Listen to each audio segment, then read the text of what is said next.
हरिओम प्रिय दर्शकों, यदि आपकी तुला राशि या तुला लग्न है तो इस वीडियो को पूरे ध्यान से देखिएगा, समझिएगा। इस वीडियो में हम समझने वाले हैं, जैसे कि आपने थंबनेल में पढ़ा, बड़ी भविष्यवाणी 27 फरवरी से 4 अप्रैल। ये बड़ी भविष्यवाणी क्यों है? क्योंकि एक बड़े ग्रह की स्थिति में परिवर्तन होने जा रहा है और बड़े समय के लिए, लंबे समय के लिए होने जा रहा है।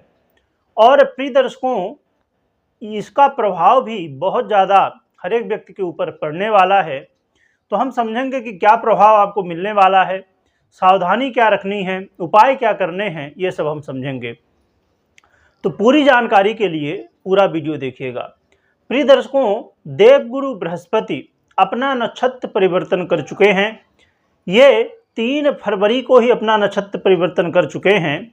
ये वीडियो आपको थोड़ा लेट ज़रूर मिल रही, क्योंकि इसके पहले बहुत सारी वीडियो थी, आपने चैनल में देखी होंगी, तो ये थोड़ा लेट हो रही है। पर मेरा ये कर्तव्य था कि लेट हो या जल्दी हो, आपको जानकारी मिलनी चाहिए जो भी बदलाव होते हैं।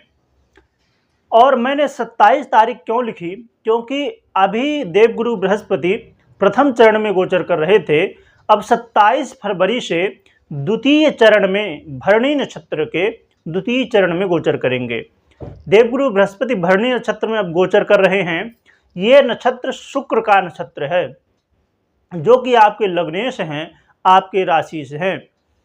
तो ये बेहद महत्वपूर्ण हो जाता है गुरु का नक्षत्र परिवर्तन।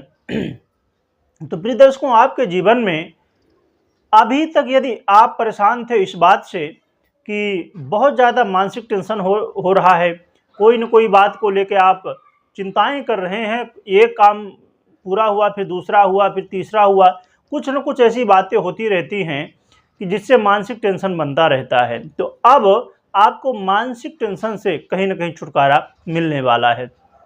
साथ में देखा जाए तो प्रिय दर्शकों, आपके जीवन में मान सम्मान में वृद्धि देखने को मिलेगी। और आपके जीवन में यदि आप रोग बाधाओं से बहुत ज़्यादा परेशान थे, यदि रोग आपको कहीं न कहीं घेरे हुए थे, तो इनसे भी अब छुटकारा मिलेगा। क्योंकि अब देखा जाए तो शुक्र आपके लगने से हैं, राशि से हैं, और साथ में शुक्र आपके अष्टम भाव के भी अधिपति हैं। और देवगुरु बृहस्पति की बात करें तो देवगुरु बृहस्पति आपके षष्ठम भाव के अधिपति हैं और तृतीय भाव के भी अधिपति हैं। तो देवगुरु बृहस्पति बेहद महत्वपूर्ण स्थान क्यों रख रहे हैं? क्योंकि इस समय आपके सप्तम भाव यहाँ पर गोचर कर रहे हैं। तो सप्तम भाव में गोचर करते हुए यदि आप व्यापारी हैं, चाहे आप पार्टनरशिप में व्यापार करते हो, चाहे अलग से व्यापार करते हो, तो आपको धन लाभ यहाँ पर देखने को मिलने वाला है। इसके अलावा देखा जाए तो प्रिय दर्शकों, दाम्पत्य जीवन में यदि वाद विवाद की स्थिति बनी हुई थी, कोई भी समस्याएं, आपस में मनमुटाव की स्थिति बनी हुई थी, तो अब आपस में प्रेम बढ़ेगा और आपस में देखने को मिलेगा कि हाँ, अब रिश्ते में कहीं न कहीं सुधार हो रहा है। और प्रिय दर्शकों, जो लोग अपने जीवन में अभी तक आय को लेकर परेशान थे कि आय के जो साधन है वो कहीं न कहीं नहीं बन पा रहे हैं, बहुत मेहनत करने के बाद, बहुत प्रयत्न करने के बाद भी आय के साधन नहीं बन रहे हैं, तो आय के साधन भी बनने वाले हैं।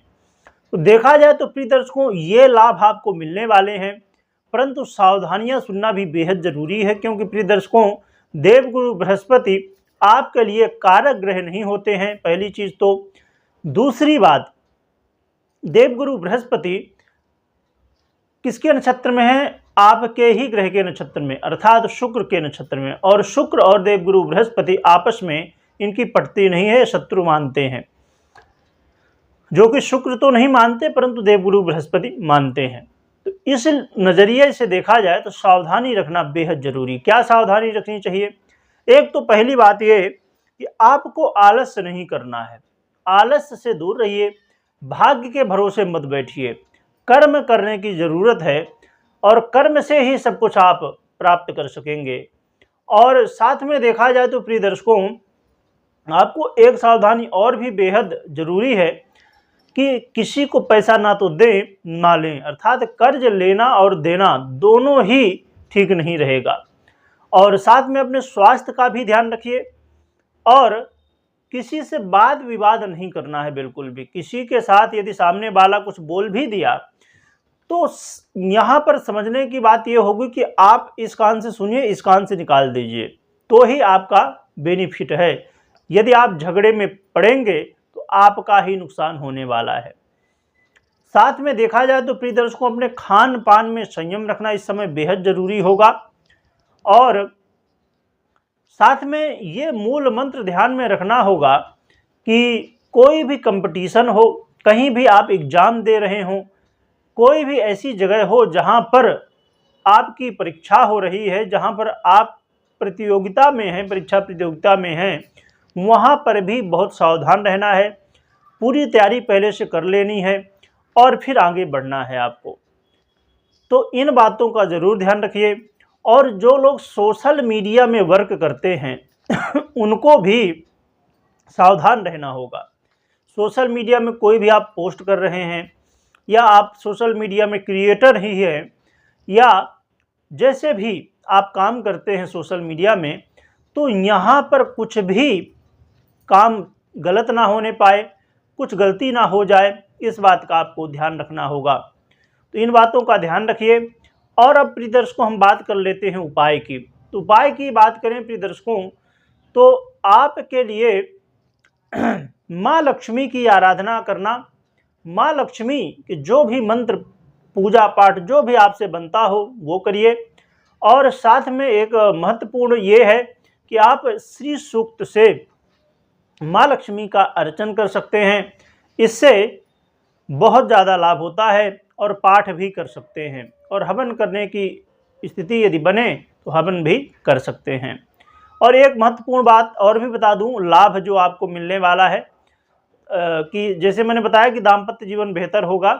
साथ में जो लोग नए रिश्ते के लिए प्रयासरत थे, जो मतलब विवाह करना चाहते थे, विवाह के बंधन में बंधना चाहते थे, उन लोगों के लिए भी ये मौका रहेगा कि आप अपने रिश्ते के लिए, अपने विवाह के लिए प्रयास कर सकते हैं। तो इसमें विवाह भी संपन्न होने की स्थिति बन सकती है। तो प्रिय दर्शकों, ये लाभ आपको मिलेंगे और सावधानियां हैं। और कमेंट में जय माँ लक्ष्मी लिखिएगा, और लिखने के साथ आपको ज़्यादा से ज़्यादा बोलना है, स्मरण करना है माता लक्ष्मी का। और कमेंट में आप हमें बता सकते हैं कि और कौन सी वीडियो आप चाहते हैं। मेरी कोशिश तो हमेशा होती है कि मैं हर वीडियो आप तक पहुँचाऊँ। जो भी स्थिति परिवर्तन होती है ग्रहों की, चाहे वो राशि परिवर्तन हो, नक्षत्र परिवर्तन हो, या किसी भी तरह का बदलाव हो। और इसके अलावा यदि आप कुछ चाहते हैं कि हाँ और भी ऐसी वीडियो हैं जो प्राप्त हों, तो आप कमेंट में आप हमें सजेशन दे सकते हैं। और साथ में प्रिय दर्शकों, एक महत्वपूर्ण और भी बात बता दूं कि आप लोगों को जो बहुत सारे प्रश्न आते हैं, उनके समाधान के लिए मैंने अलग अलग चैनल बनाए हैं। जैसे वास्तु के लिए अलग चैनल है, समुद्रिक शास्त्र के लिए, व्रत त्यौहार के लिए, क्या पूजा पाठ कैसे करना चाहिए, इन सब के लिए जो है तो अलग अलग चैनल है, जिनकी लिंक डिस्क्रिप्शन में दी हुई है। तो आप जाके विजिट कर सकते हैं और चैनल सब्सक्राइब करें ज़रूर। वीडियो देखने के लिए बहुत बहुत धन्यवाद।